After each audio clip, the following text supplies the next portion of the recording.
Hello আমার sweet cute বন্ধুরা, কেমন আছো তোমরা? নিশ্চয় আমার গল্প শুনে শুনে খুব সুখ নিচ্ছ আর আনন্দে আছো, তাই না?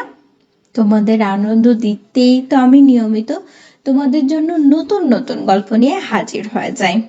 তো চলো, তোমরা যারা এখনো আমার চ্যানেলটি সাবস্ক্রাইব করনি তারা প্লিজ প্লিজ প্লিজ আমার চ্যানেলটি সাবস্ক্রাইব করে দাও। চলো তাহলে দেরি না করে ভিডিওটি জলদি জলদি করে লাইক করো আর চ্যানেলটি সাবস্ক্রাইব করে দাও। ধন্যবাদ। তো শাড়ির আঁচল বারবার খুলে পড়ে যায় কেন? পুরুষ মানুষকে কি শরীর না দেখালে চলে না, নাকি তাদের ছোঁয়া পেতেই শাড়ি পরিস? কোনটা? কথাটা বলে একটানে অহনার ব্লাউজের হাতাটা ছিঁড়ে ফেলে দেয় আবির। অহনা কিছু বলতে যাবে তার আগেই আবির ঠাস করে একটা থাপ্পড় বসিয়ে দেয়। তোকে আমি আগেই বলেছি পুরুষ মানুষের থেকে 100 গজ দূরত্ব বজায় রাখবি। তোর কি আমার কথা কানে যায় না?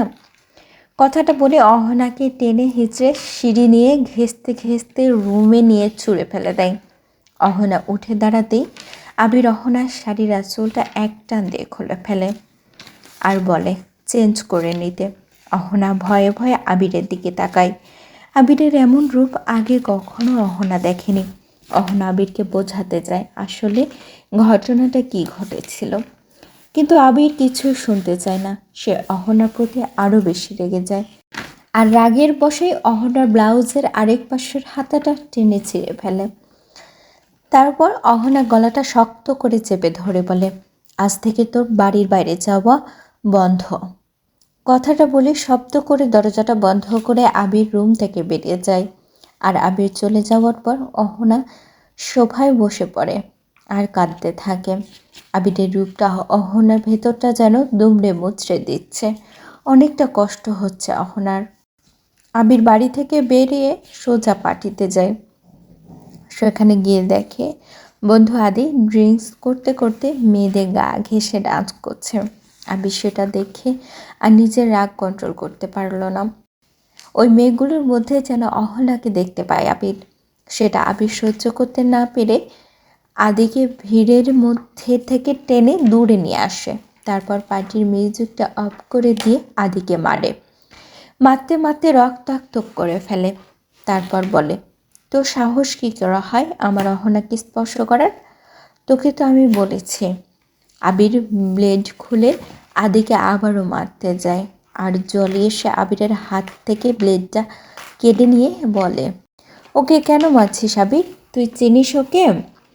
ও তো এমনিতেই মেয়েদের প্রতি আসক্ত, কিন্তু তোর অহনা, ও তো নিজের সতীত্ব বিলিয়ে দিতে তোর কাছে এসেছিল।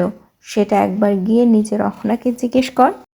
আবির আর কিছু না বলেই পার্টি থেকে চলে আসে আর ড্রিঙ্কস করতে করতে গাড়ি ড্রাইভ করে বাড়ির দিকে যায় আর ভাবে অহনাকে কিভাবে আদি স্পর্শ করছিল। দূর থেকে দাঁড়িয়ে আবির দেখছে আদির স্পর্শে অহনা একটু অস্বস্তি বোধ করেনি। তাহলে কি জলি ঠিকই বলে? অহনা না, কি ভাবছি আমি?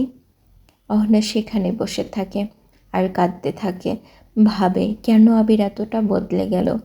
যে আবিরকে ভালোবাসে অহনা আপন পরিবার আপনজনদের ছেড়ে চলে এসেছে, আজ সেই আবির এমনটা করছে কেন? আবির কেন এমনটা করছে? তখন পুরোটা কথাটা শুনল না। সব কিছু না শুনেই কেমন যেন আচরণ করছে। আবিরের কথা মতো তো কোনো ছেলেদের সাথে কথাই বলি না আমি। আর আজ আমি তো পার্টিতে যেতে চাইনি, আবির জোর করতে চেয়েছিল। আর এই শাড়িটা তো আবিরই অফিস থেকে পাঠিয়েছিল। একবার ভেবেছিলাম এমন পাতলা শাড়ি পরবো না, কিন্তু জলি বোঝালো এটা না পরলে আবির রেগে যাবে, তাই তো পরলাম। ও কি জানতো না আমি শাড়ি পরতে অভ্যস্ত না? জলি ঠিকই বলে, আবির বদলে গেছে। হয়তো ওর জীবনে অন্য কেউ এসে গেছে, এজন্যই সে আমাকে মোটেও সহ্য করতে পারছে না। তারে বদলে যাওয়া রূপ দেখে আমারই ভয় লেগে গেছে। যদি কখনো সে মানুষ থেকে জানোয়ারের রূপ পরিবর্তন করে তখন সে কী করবে? এগুলা ভাবতে ভাবতে কাঁদতে থাকে সে।